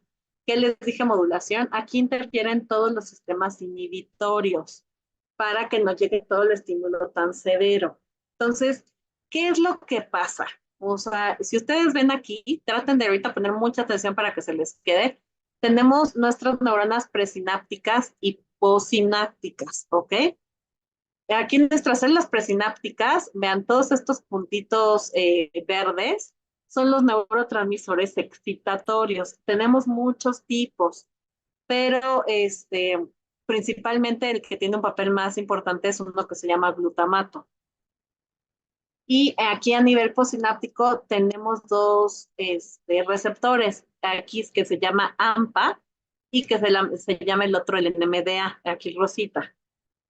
El AMPA es un receptor que siempre está activo, siempre está chambeando. Y este es específico para sodio. Vean, el AMPA es sodio y el NMDA es sodio y calcio, ¿ok? Pero ¿por qué les digo que este siempre está chambeando? Porque el NMDA está tapado, está inactivo por un tapón de magnesio.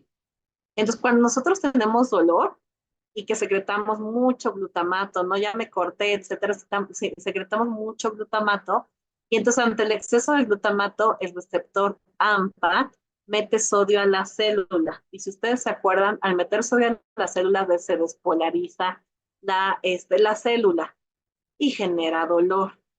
Pero ¿qué? Y esto ya se despolariza y entonces ya vienen nuestros sistemas inhibitorios, como el sistema opioide, el sistema de noradrenalina, de serotonina, de glicina, el cannabinoide, para controlar esto, ¿no? Así tienen diferentes mecanismos para hacer que ya no nosotros produzcamos tanto glutamato. Pero ¿qué pasa si no le hacen caso al paciente? Si el paciente tiene muchísimo, ay, es que hay que sangrar, ¿no? Acuérdense que tenemos diferentes umbrales.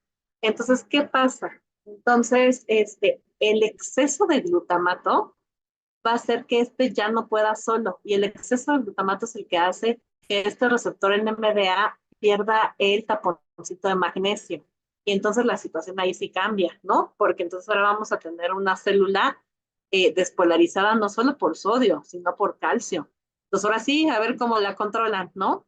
Y tanta despolarización, vean, una vez que se activa el receptor NMDA, estamos en serios problemas porque se activan más vías del dolor, como las vías de las sinasas y las vías de cadmodulinas, ¿ok? Que estas vías, pues bueno, pasan por, estas son unas vías muy complejas, pero en sí, ¿cuál es el objetivo de esto? Que lo que van a hacer estas vías es generar, mira, por eso aquí hay una flechita, generan más glutamato. Entonces es un círculo vicioso, ¿sale? Entonces nuestro papel es no tratar de que esto no se active, ¿no? El NMDA. Aquí está otra que me especifica, vean, aquí está el glutamato, este es el AMPA, este es el NMDA, ¿ok? Como el calcio hace que se activen estas vías que les dije, las vías de las cininas, de las calicreínas, y que a su vez, vean, tienen un papel en las prostaglandinas y por eso generan glutamato, ¿sale?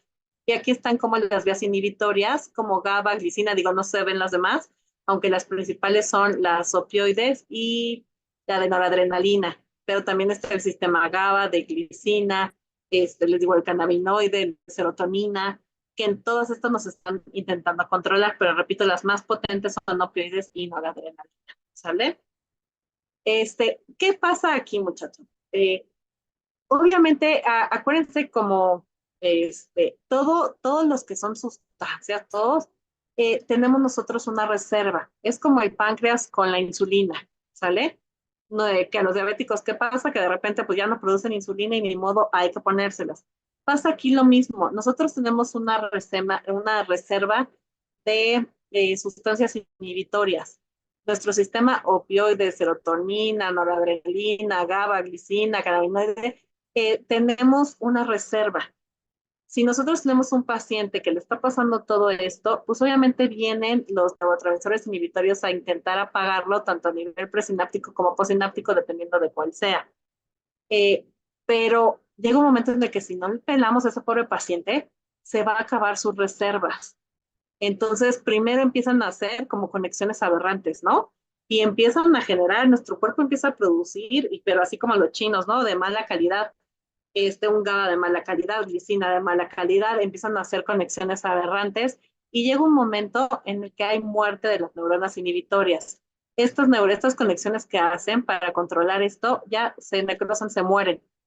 Entonces, es un paciente que va a estar gritando, va a tener alodinia, por ejemplo, aunque se haya cortado un pie, aunque lo hayan operado de apéndice y que no tiene por qué tener dolor neuropático, es un paciente que ustedes van a ir y oiga, pero pues si nada más fue un apéndice, ¿no? O el cirujano dice, pues es que no duele para tanto, no hubo complicaciones, ¿no? Pues sí, pero hay pacientes de pacientes. Hay pacientes que tienen reservas muy chiquitas, que tienen una tolerancia al dolor muy poquita, y entonces si tienen una tolerancia bajita, pues sus reservas se le acaban en 2 segundos. Entonces son pacientes que a lo mejor fue un apéndice no complicada, una heridita de 7 centímetros, pero tienen alodinia. Ustedes los tocan y no se dejan tocar.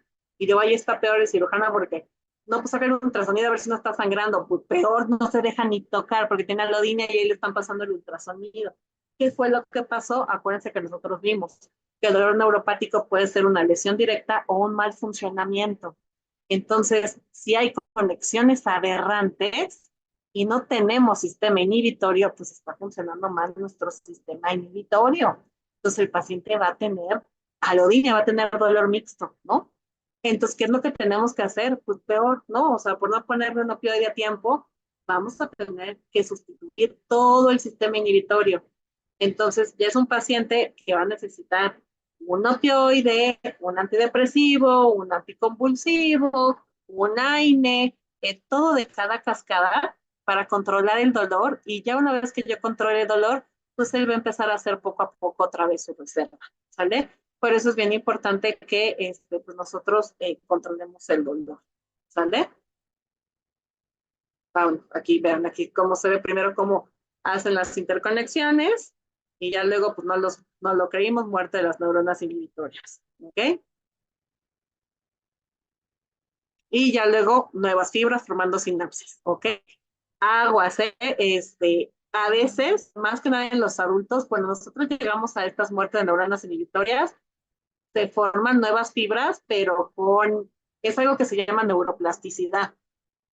Los niños tienen neuroplasticidad positiva, los adultos tenemos neuroplasticidad negativa, ya se vio si tenemos neuroplasticidad, pero estas muertes de neuronas inhibitorias, a veces las nuevas fibras que se forman con esta neuroplasticidad traen la información de estas.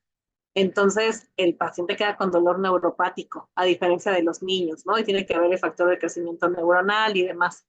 Pero bueno, sí tenemos neuroplasticidad, pero no siempre está hacia nuestro favor. ¿Sale? ¿Hasta aquí alguna duda? ¿Sí quedó claro? Yo tengo una duda, doctora. Ajá. Bueno, no entendí bien, pero el paciente o sea, entre lo largo de su vida, entre más tiempo esté con dolor, ¿va a ser más sensible a o me confundí? A ver, no te entendí. No, o sea, por ejemplo, todos tenemos un sistema inhibitorio.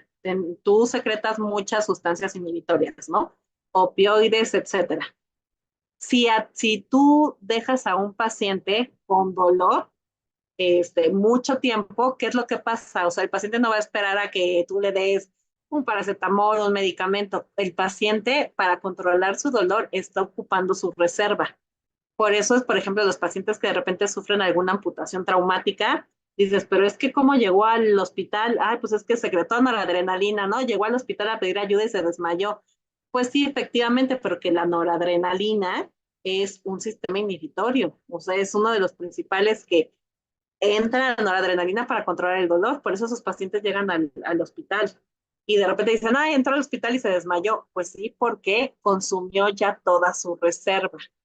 Entonces, los pacientes que consumen toda su reserva por no tratarse su dolor, entonces sí tienen posibilidades de luego tener dolor crónico. ¿Por qué? Porque es lo que te decía, bueno, yo no tengo reserva, no, tu cuerpo va a intentar producirla, aunque sea chafa, y empieza a hacer conexiones aberrantes y muchas empiezan a morir. Entonces, esta información de conexiones aberrantes, cuando se generan nuevas conexiones, a veces las conexiones traen una información negativa. Y entonces son pacientes que luego quedan con dolor neuropático, aunque no tuvieron una lesión directa, pero un dolor nociceptivo me generó, y maltratado, me generó que funcionara más su sistema inhibitorio descendente. Es más común en dolor agudo, pero sí pueden generar dolor, sí pueden quedar con dolor crónico. Si llegamos a este caso en el que tuvo un dolor muy severo y no lo logramos controlar, y que se generaron estas conexiones, sí puede generar un paciente que tuvo un dolor nociceptivo, sí puede terminar con un dolor neuropático crónico. Gracias, doctora. Si lo tratamos a tiempo, pues no. ¿Ok? ¿Sí quedó más o menos entendido? Sí, doctora, gracias. ¿Sí?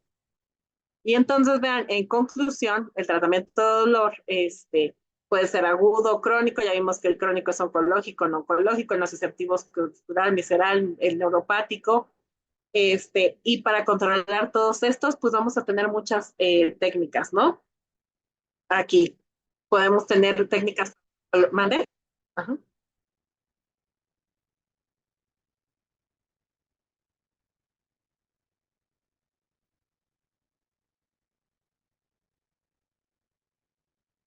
No, no, no. O sea, es un paciente que no controlaron el dolor, puede generar un dolor crónico.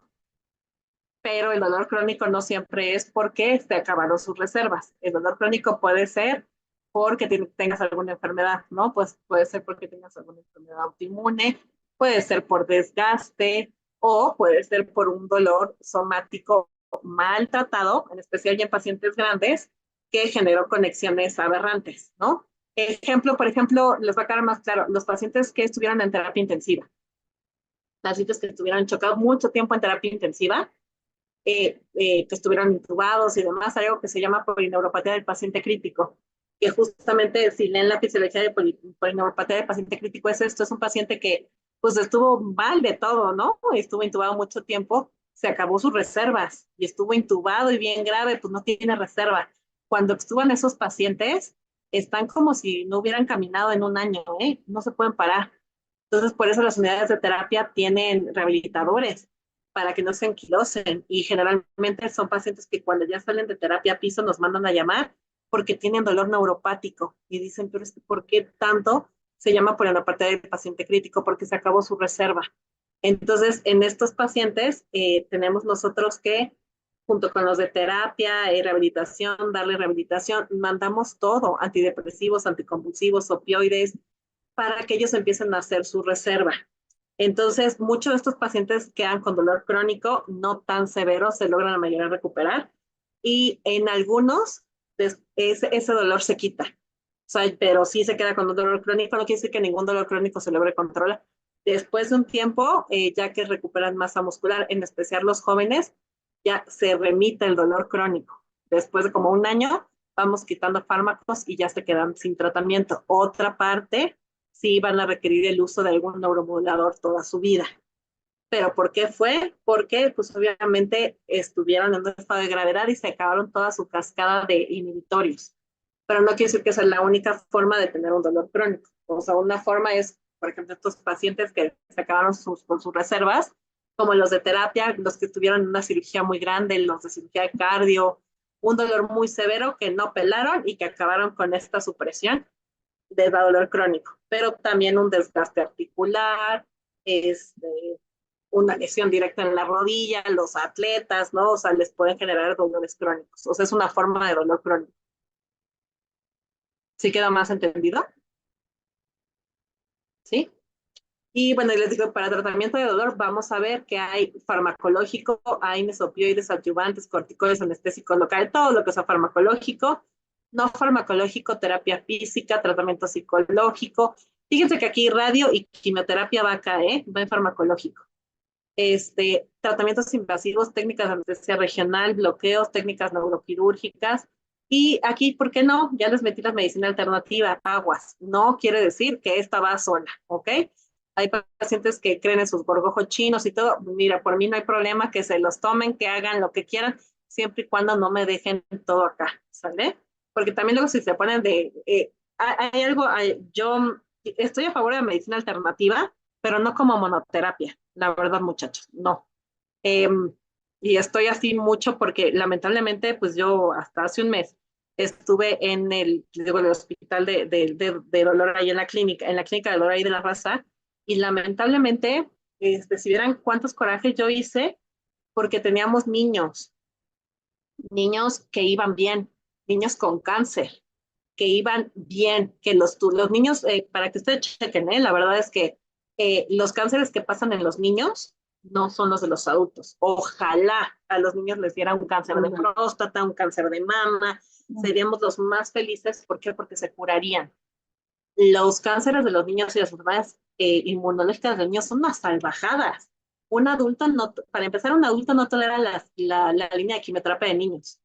A los niños se les puede poner intratecal e intravenosa y no se mueren. Los adultos los ponen y adiós, o sea, no durarían ni un ciclo. Pero son tumores bien agresivos, son tumores neuroectodérmicos, embrionarios, son tumores testiculares, neuroblastoma, o sea, son una salvajada. Y lamentablemente la mayoría son osteosarcomas.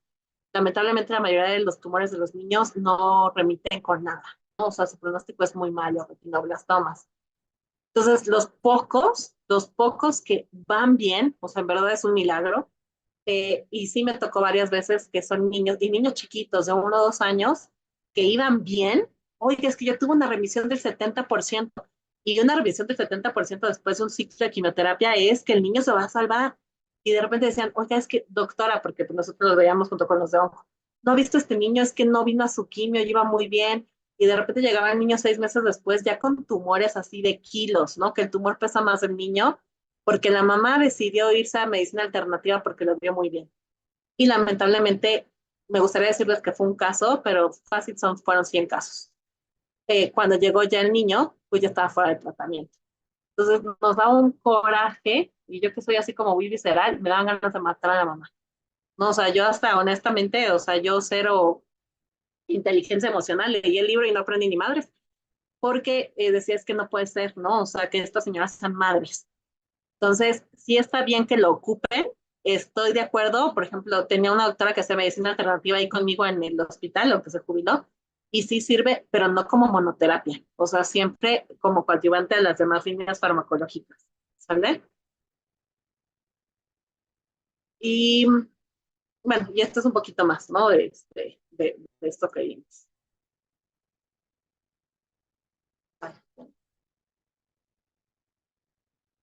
Ya que de los plástico que faltaba acá. Es que abrí la tuya, pensé que era la mía, pero me equivoqué. Y entonces, vean, nada más para repetir, dolor neuropático, vean, se trata de una manera diferente: anticonvulsivos, antidepresivos, tranquilizantes mayores, menores, inhibidores de receptores NMDA, alfa 2, anestésicos locales. Y aquí en nociceptivo, vean, AINES, calcitonina sí nos puede ayudar, esteroides, opioides, entonces es muy diferente. Radionucleótidos, ¿qué son, muchachos? Son metales pesados, si hay en México, estroncio y samario. Es para pacientes que tienen muchas metástasis óseas, mínimo que los radien todo el cuerpo, ¿no? Ya ven que la radioterapia es para cuando el paciente tiene un poquito de metástasis a columna y se puede radiar y controla el dolor.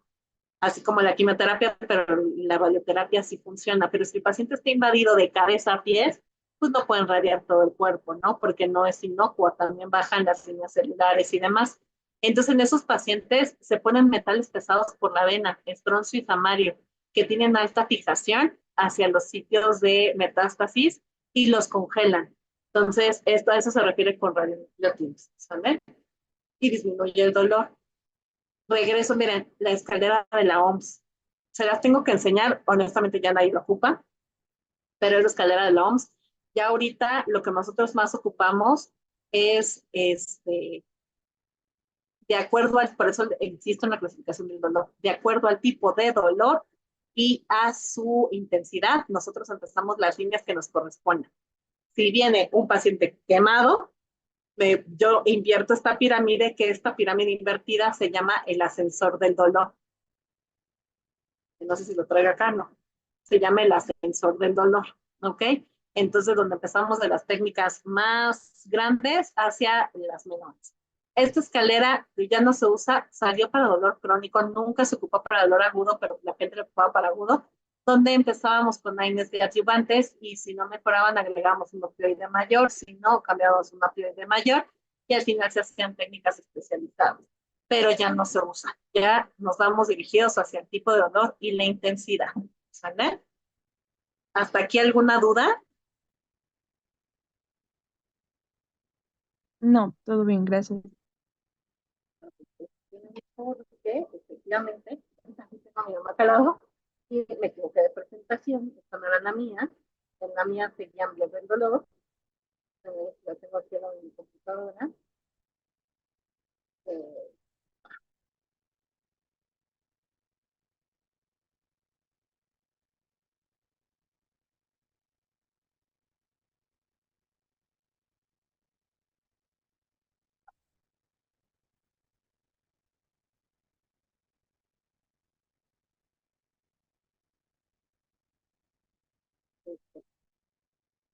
Disculpe, doctora, ya no la escuchamos. es que me equivoqué de plática y estoy buscando la mía para, es que seguía lo de las vías del dolor, aquí está, esta es la mía. Espérenme un tantito. Es que en esta se salta a Inés, pero me falta la de dolor, pero me equivoqué ahorita al abrirla. Estoy cambiando al USB. Esta es General de Dolor Curso UNAM 2024 de me equivoqué.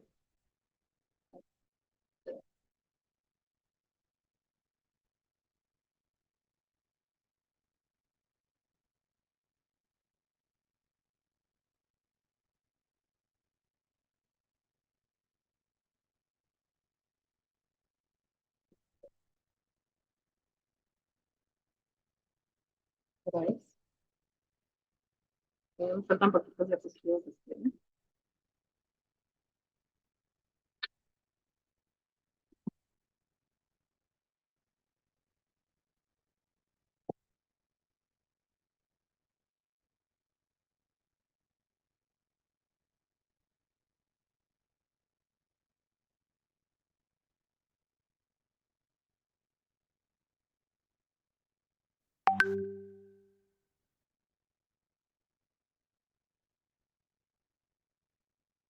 No, pues,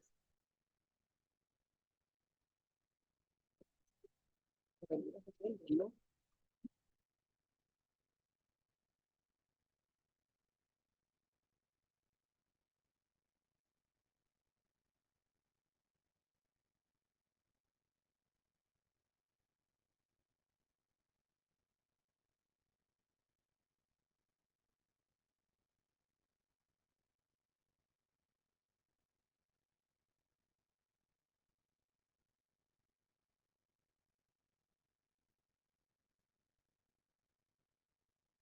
Ah,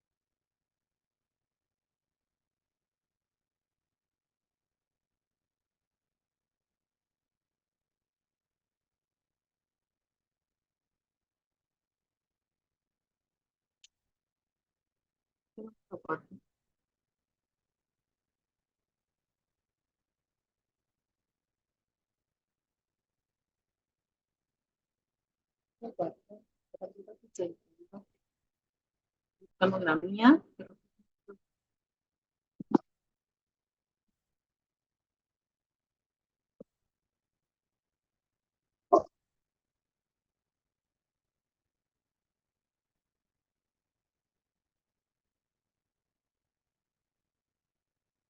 Sí, ya está sacado, pero es que me equivoqué de presentación, puse la tuya y la mía.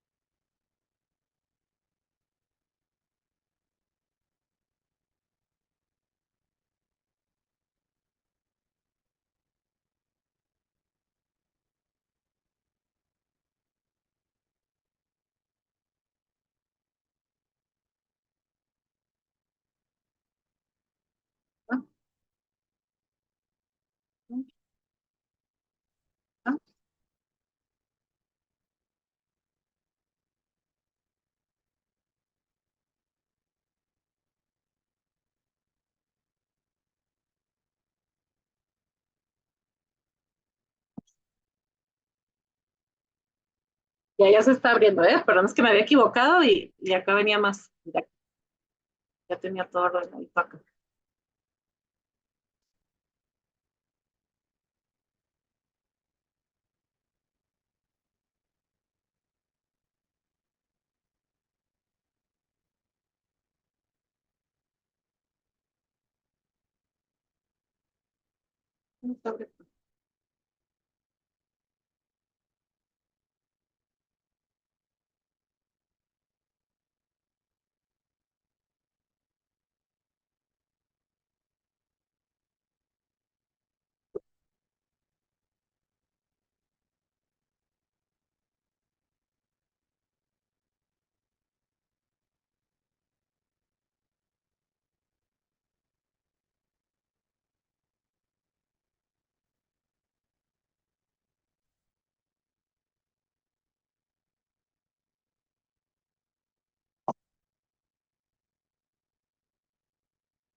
Comparto.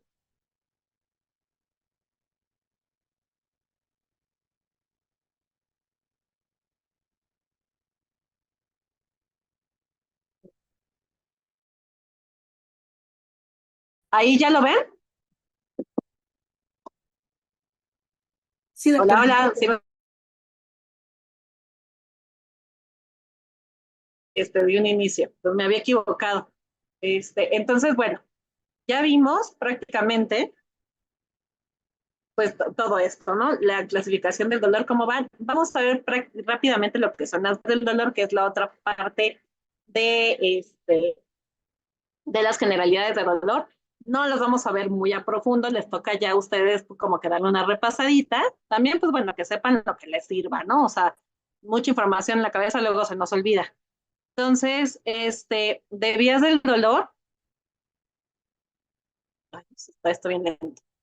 Entonces, es bien importante, muchachos, abran su mente, yo sé que ya están cansados.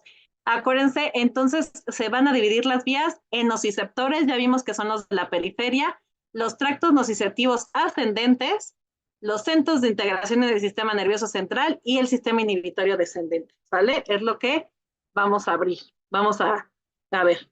Ya vimos que los nociceptores son los receptores especializados en el sistema nervioso periférico que detectan los estímulos de dolor, o sea, los dañinos o nóxicos, ¿ok? Generalmente los nociceptores están compuestos por fibras A, delta y C. No quiere decir que todos sean A, delta y C, ¿sale? Porque vamos a ver ahorita por qué. Vean, los nociceptores a grandes rasgos se dividen en cutáneos, los que están ahí en la periferia, pero tenemos nociceptores musculares, articulares y viscerales, ¿sale? Los cutáneos son los que están compuestos por muchas fibras A, delta y C. Si se acuerdan, son fibras que tienen mucha mielina y son las más rápidas, si se acuerdan de sus clases de fisiología. Entonces, los cutáneos son los que tienen una definición altísima. Si ustedes se cortan o se queman, pues van a decir, aquí me quemé y aquí me corté, doctora, ¿no? O sea, me van a definir muy bien dónde está. A diferencia de los articulares, donde tienen principalmente fibra C, vean. Y si ponen que responden a bradicinina, serotonina, pero ya no tienen tantas fibras A delta. Sí tienen poquitas, y más, pero tienen más fibra C. Entonces ya articular es el típico paciente de me duele la rodilla. Oiga, ¿dónde exactamente le duele? A ver, déjeme y la muevo y se para y tiene que mover la rodilla. Es que cuando hago este movimiento para poderles definir bien dónde está. ¿Por qué? Porque ya no tienen tantas fibras A delta, ¿no? Que son fibras muy mielinizadas, ya tienen más C, que si tienen mielina, antes decían que eran mielínicas, pero no, si tienen mielina poquita. Y si nos vamos más a las viscerales, pues peor, ¿no? Son fibras generalmente beta, un poquito de C. Entonces, pues es el típico, ¿no? Nada más piensen en los cirujanos. El paciente tiene apendicitis versus colecistitis versus gastritis, ¿no? Porque ya, como no tiene fibras delta y tienen fibras con poca mielina, entonces pues no son tan definitivos. O sea, los nociceptores sí nos dan el tipo de dolor, son receptores específicos de dolor, pero de acuerdo al tipo de nociceptor, de cómo está hecho, va a ser su especificidad, ¿sale? Que vean, que es lo que les dije. De acuerdo al grado de mielinización por las fibras que están compuestas, es el tipo de estímulo que nos van a dar y la característica de la respuesta. O sea, prácticamente cómo está formado el nociceptor. Vamos a ver si son buenos o si son lentitos, ¿sale? El grado de mielinización, pues ya vimos, dependiendo del tipo de fibra, es el que nos los va a dar. Por ejemplo, acá se los tengo. Las alfa, acuérdense que vean, son fibras que van de 70 a 120 metros sobre segundos, las beta de 30 a 70, las gamma de 15 a 40, las delta de 12 a 30, las fibras de las A delta de 15 a 30 metros, las fibras C de 1 a 2 metros por segundo, vean, ponen no mielinizadas, pero ya se vio que ya están mielinizadas, ¿vale? Entonces, esto es bien importante. Obviamente los nociceptores, también porque los cutáneos son tan buenos, porque no están solitos, muchachos. O sea, esto sí, aquí están los nociceptores que pues nos dan dolor, pero también estos son muy buenos porque reciben ayuda de estos, de los termorreceptores, mecanorreceptores, quimioreceptores y electromagnéticos, ¿no? O sea, entonces entre todos, pues por eso es que nosotros en cutáneo, en piel, pues tenemos mucha definición, ¿vale? Entonces ya vimos que lo primero, pues es la activación de los nociceptores. Pero acuérdense que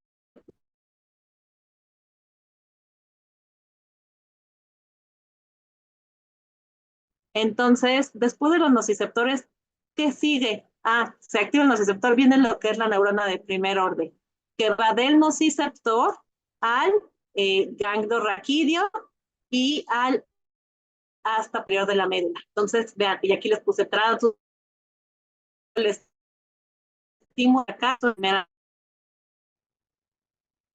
Luego vienen lo que son las neuronas del segundo orden. Acá se los puse, que van del asta posterior, que se comunican con lo que son las láminas de red aquí, y para ahí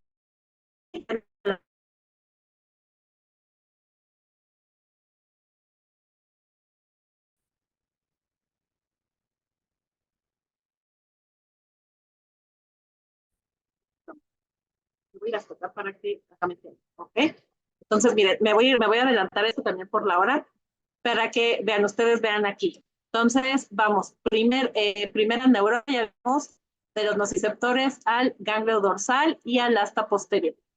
Aquí hacen relevo, pasan por las láminas de Rexer y aquí hacen relevo con la segunda neurona, la cual viene hasta acá y llega hasta el área del tálamo. Y aquí en el tálamo sale la tercera neurona hacia nivel cortical, ¿sale? Y aquí nos falta el hacia el nivel cortical, principalmente hasta el área somestésica 1, 2, 3, ¿sale? Entonces son las tres neuronas. Primer orden, repito, de la perifera, el ganglio hasta la posterior, segundo del asta posterior, hasta el tálamo y tercera del tálamo a la corteza, ¿sale? ¿Todas las vías del dolor tienen tres neuronas? No, ¿ok? Las del dolor sí, las más importantes sí. ¿Cuáles son las más importantes? Las vías las vías talámicas, la vía paleoespinotalámica o neoespinotalámica, ¿ok? O también se conoce la vía paleoespinotalámica como vía espinotalámica ventral y la vía neuroespinotalámica se llame como vía espinotalámica lateral, ¿sale? Se les ha dado que la vía ventral o paleoespinotalámica nos da un dolor lento, que la verdad son fibras muy, muy rápidas. Le dicen dolor lento simplemente porque la lateral es exageradamente rápida, ¿no? Pero bueno, así les ponen lento y rápido, pero en sí son rápidas. Y si ustedes ven, para que no se me hagan bolas, tienen el mismo trayecto. O sea, si ustedes siguen por acá, las dos salen de nociceptores, las dos pasan por el ganglio de la raíz, las pasan aquí por el asta posterior. Aquí hay algo que se llama conducto ependimario. La única diferencia es que la ventral pasa por arriba y la lateral pasa por abajo del conducto, pero pues pasan por lo mismo. Y si ustedes miren, vean, llegan hacia el mismo lugar. La única es llegan a tálamo, la única es que la lateral llega al núcleo talámico lateral y la medial, o sea, la paleoespinotalámica llega al núcleo talámico medial. Como su nombre lo dice, es la única diferencia.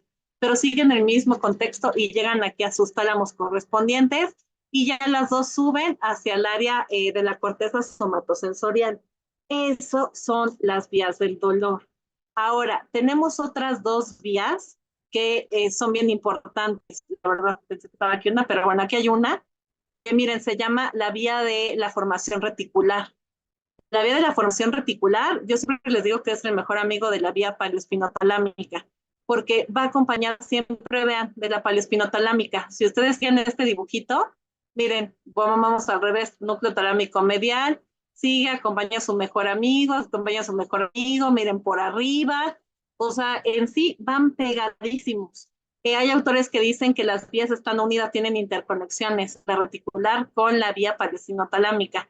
Y es una de las cosas que también por eso dicen que los pacientes que tienen dolor crónico y demás, por eso tienen trastornos del sueño, porque también la formación reticular nos sirve para el ciclo sueño-vigilia, no solo para el dolor.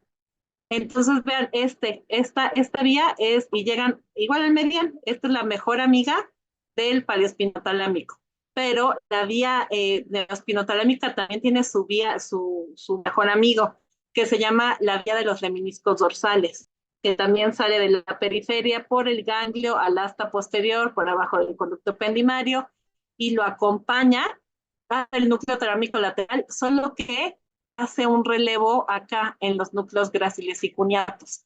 Esa es la una, también la van a encontrar como la vía de los leminiscos mediales o de gráciles y cuneatos.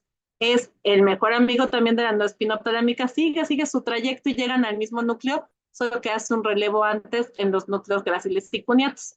Y de ahí suben, ¿ok? ¿Por qué es y esas son las cuatro principales. Tenemos la vía trigeminal y la vía mesencefálica, que también son vías del dolor. Las principales son estas cuatro, ¿ok? Ya vieron, una, la neoespinotalámica junto con la de los leminiscos dorsales, les da un carácter de definición al dolor y es un dolor rápido. La paleoespinotalámica es un dolor más lento o algo que se llama protopático, no, o sea, un dolor tosco de orientación. Entonces, les quise poner aquí porque venía explicada lámina por lámina y dije, nos me van a hacer bolas y así queda como que es más entendible. Entonces, la espinoreticular, que es el amigo de la espinotalámica ventral o paleoespinotalámica, vean, también nos sirve para qué? Aspectos motivacionales afectivos, reflejos motores autonómicos y somáticos, es una vía directa de la formación reticular, está formada por neuronas de amplio rango dinámico, o sea, por neuronas A delta, ¿sale? O sea, que tienen capacidad de impulsar diferentes tipos de dolor. Tenemos otras vías, como nosotros ya te las enseñé del otro para que no se me hagan bolas. Hay otra vía espinomesencefálica que solo tiene 2 neuronas, que no la vamos a ver, pero que esta sí quiero que les quede muy claro. Hay muchas vías del dolor. Esta no se ha estudiado mucho, pero se ha visto que, vean, causa dolor difuso y sensación de miedo. Se ha visto que la espinomesencefálica es importante porque le da un carácter motivacional al dolor y solo tiene 2 neuronas, no cumple con las 3 neuronas que ya usamos. Falta mucho estudiarla esta vía espinomesencefálica, pero es bien importante. Vean, cuando yo les pregunte qué vía les da carácter de miedo al dolor, espinomesencefálica. quiero con que se guarden las 4 primeras que les enseñé, pues bueno, es más que suficiente. Aquí les puse, por ejemplo, la vía de los meniscos dorsales, que se la enseñé, que acompaña todo. La única diferencia que aquí están cortadas, pero vean, en el núcleo gracilis y cuneatis, ¿sale? Aquí viene, hace su relevo y ya luego pasa al tálamo y ya la vía somatosensorial. Y ya vimos que ayuda al vía lateral, ¿sale? Y vean, interviene en la modulación de la sensación, más que nada discriminativa. Le ayuda, por eso la vía es tan rápida, le ayuda a dar discriminación al dolor. Es un dolor caliente, frío, etcétera, pechuga, todo esto es la vía de los meniscos que ya la vimos. Y ya vimos la mesencefálica, y hay una que es la trigeminal. La verdad es que eso se lo dejo a mis estudiantes de posgrado de algología, es la vía más compleja que hay. Pensaban que la espinotalámica no. La sistema trigeminal tiene muchísimos núcleos aparentes, ocultos. Simplemente antes no se sabía, pero, por ejemplo, las migrañas.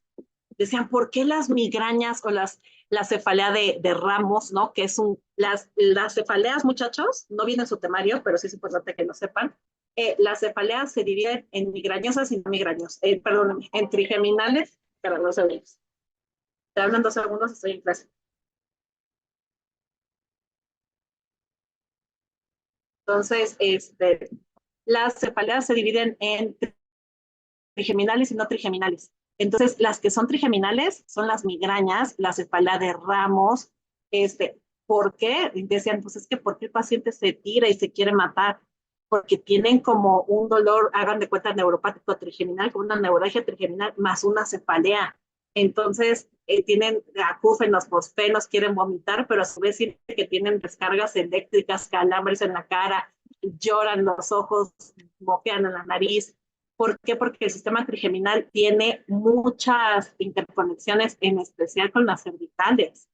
Entonces, también, por ejemplo, las cefaleas que son de origen cervicogénico, los que tienen hernias en C2, C3, pues entonces tienen como una migraña trigeminal secundaria a la compresión del cuello.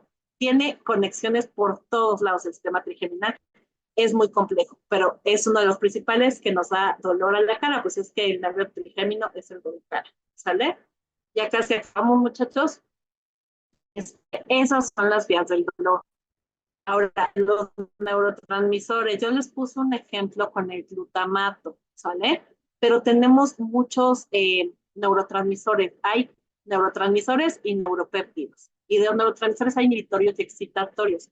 Yo el ejemplo del canal del AMPA y de NMDA se los di con glutamato, que es el principal, pero nada más para que ustedes los conozcan. Tenemos aminoácidos, los principales excitatorios son glutamato, aspartato y por el otro lado el ATP. Pero estos son los principales, glutamato y aspartato y principal el glutamato, que ya vimos que actúan los receptores AMPA y que si no logramos controlar el dolor, el exceso de glutamato quita el taponcito de magnesio y se activan los NMDA, ¿verdad? Eso lo vimos, ¿sale? Ya vimos que el AMPA está ligado a receptores de sodio, que mete sodio, y el NMDA calcio, ¿sale? Y los otros receptores ligados a proteína C, que bueno, ya está un poquito más complejo que esto, pues no se los... ¿Ok? Y neuropéptidos, también tenemos neuropéptidos excitatorios inhibitorios. Yo les repito, les puse ejemplo de glutamato, pero no solo es su glutamato, son todos los excitatorios que salen juntos, ¿sale? De neuropéptidos excitatorios tenemos prácticamente a la sustancia P y a la neuroquinina A, ¿sale? Y de los neuropéptidos inhibitorios tenemos somatostatina, encefalinas y todos los que son los opioides. Encefalina, dinorfina, preporfanina, etcétera, son opioides. Entonces, prácticamente neuropéptidos inhibitorios son somatostatina y opioides, ¿ok? Es para que los conozcan. Otros neuropéptidos, calcitonina, los diversos genes, ¿no? Colecistoquinina, ya no tienen un papel tan importante. Con que se aprendan estos. La de somatostatina y los opioides es más que suficiente, ¿vale? Entonces, ¿Por qué es? Porque acuérdense que nosotros lo vimos, yo aquí les dice, bueno, se secreta mucho glutamato, obviamente no solo se secreta glutamato, ¿no? Se secretan todas las sustancias, neuropéptidos, aminoácidos, todas las excitatorias que activan al receptor AMPA, si no se controla el receptor NMDA, y ahí, acuérdense que vienen los sistemas inhibitorios, ¿no? Que dentro de los péptidos inhibitorios pueden ser los opioides, somatostatina, los cannabinoides, todos los que vimos ahorita, para tratar de regular de dolor, ¿sale? Y por último, muchachos, ¿cuáles son los sistemas inhibitorios que ya les mencioné? Sistema opioide, sistema noradrenérgico, sistema serotoninérgico, son los más importantes. También tenemos el sistema de glicina, tenemos el sistema cannabinoide, que ya se está investigando mal, y pues ya ahorita con el uso de la marihuana, ¿sale? Vamos a ver el sistema opioide, ¿sale? Vamos, cuando veamos, les voy a dar un repaso rápido de AINES y opioides, porque en mi experiencia, pues pasaron farma de noche, todos sus, a ver ustedes, ¿no? Todos sus compañeritos no se acordaban de nada. Vamos a dar un repaso donde vienen los opioides. Estos son los que nosotros producimos. Propimeranocortina, proencefalinas, prodendorfinas, ¿sale? De estos precursores, pues obviamente salen los opioides, ¿sale? Encefalinas, endorfinas, morfinas, que son los que nosotros producimos. Del sistema noradrenérgico, que es el otro muy potente, yo les digo, el sistema noradrenérgico y el opioide son los más potentes. Estos se secretan a partir del locus ceruleus, pregunta de examen, ¿ok? Y de aquí sale todo lo que es el sistema noradrenérgico para controlar el exceso de neuroaminoácidos. Y el otro es el sistema serotoninérgico, que sale del café Magnus, ¿ok? Y que contiene la serotonina. Este es uno de los sistemas más rápidos, pero más chafas que hay. Entonces nosotros tenemos dolor y ahí va la serotonina a estorbar, ¿no? Pero pues peor es nada. Pero es el primero que sale en lo que ya el sistema opioide y el noradrenérgico ya vienen a atacar un poquito más lo que es el dolor, ¿ok? Son sistemas, no están muy bien estudiados, en especial de serotonina y noradrenalina. Sí se sabe que salen de estas estructuras y su papel para controlar el dolor. Más que nada, lo único que sepan de dónde salen y cuál es su papel, ¿sale? También lo importante de aquí es que nada más ustedes me sepan distinguir esto, que se queden con la diapositiva esta que les di, que sepan de dónde van las fibras, ¿no? La vía parastenotalámica, no esclerotalámica, de los de menisco dorsales, la reticular, que sepan que hay más vías, como la trigeminal, que es la principal de la carita, la reticular, aquí que ya vimos que da el ciclo sueño-vigilia, la mesencefálica, que da sensación de miedo, ¿ok? O sea, no me voy a poner tan estricta, ¿no? De que sepan nada más, que sí sepan de qué estamos hablando y que se aprendan cuáles son aminoácidos excitatorios y cuáles son inhibitorios. Que si yo les digo GABA, ustedes sepan que es inhibitorio. Serotonina, inhibitorio. Si les digo glutamato, que es excitatorio. Sustancia P, que es excitatorio. Que sepan cuáles son excitatorios y cuáles son inhibitorios. Con eso es más que suficiente. ¿Sale? ¿Hasta aquí alguna duda? No, doctora. ¿Todo quedó claro hasta acá, muchachos? Sí, doctora, todo claro. Si quieren, luego les puedo pasar las presentaciones. En Sí, esta por favor. es la completa. Así, en esta viene todo lo que vimos, ¿no? Vean, aquí, todo lo que vimos. Y las vías, la completa, ¿ok? Para que le den una revisada, ¿ok? Porque lo siguiente que nos vamos a meter, voy a intentar que no nos tardemos tanto, porque siempre nos llevamos más en farma, pero sí les digo, en mi experiencia, como que vienen un poco más en farma, vamos a dar una revisión rápida de lo que es AINES, opioides y neuromoduladores, los más importantes, ¿sale? Entonces necesito que le den una revisada en la siguiente plática a AINES, opioides y los neuromoduladores. De neuromoduladores, vamos a ver los anticonvulsivos de sodio, como son oxcarbazepina, carbamazepina, la motrigina. Dentro de los de anticonvulsivos de calcio, vamos a ver gabapentina, pregabalina. Dentro de los antidepresivos, vamos a ver solo los que actúan en noradrenalina, los demás no nos sirven.